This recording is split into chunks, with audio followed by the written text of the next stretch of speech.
gente, boa noite.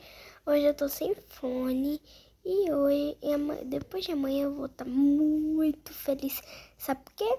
Porque eu acho que a minha Baby Reborn, eu tinha 2, agora eu vou ter 3. E como que eu não mostro o rosto,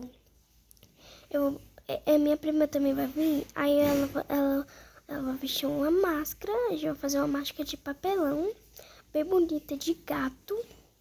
E a gente vai abrir a minha Reborn. Aí pronto, a gente vai abrir e meu pai vai gravar e eu vou postar. E a gente vai abrir e mostrar, fazer rotina no mesmo dia. Então vocês esperem que depois de amanhã a gente grava. Tchau, tchau. Até depois de amanhã.